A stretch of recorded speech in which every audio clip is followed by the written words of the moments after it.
असणार आहे. मंडळी, नवी मुंबईत हक्काचं घर तुम्हाला जर हवं असेल तर पुढची बातमी ही तुमच्यासाठी आहे. गेल्या अनेक महिन्यांपासून सिडकोच्या घरांच्या किमती या अव्वाच्या सव्वा झाल्यावरनं अनेक आक्षेप घेण्यात येत आहेत.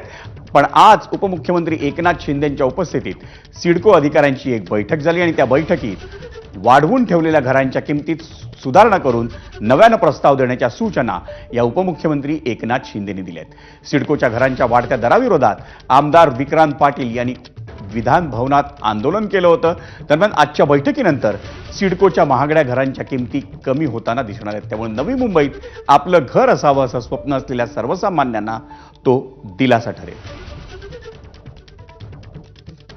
या विषयामध्ये उपमुख्यमंत्री महोदयांनी, जे नगरविकास मंत्री सुद्धा आहेत, त्यांनी सिडकोला सांगितलं की असं कसं काय होऊ शकतं. जर का एक आमदार एवढं वर्किंग करतो या घरांच्या किमतीच्या बाबतीमध्ये, घरांच्या किमती कशा कमी होऊ शकतात हा जर का आमदार दाखवून देतो, तर तुम्ही त्याच्यामध्ये अधिकारी म्हणून लक्ष घातलं पाहिजे. आणि त्यामुळे त्याच्यामध्ये कडक शब्दात त्यांना सांगितलेलं आहे की या घरांच्या किमतीवरती आपण पुन्हा एकदा EWS आणि LIG वरती काम करा.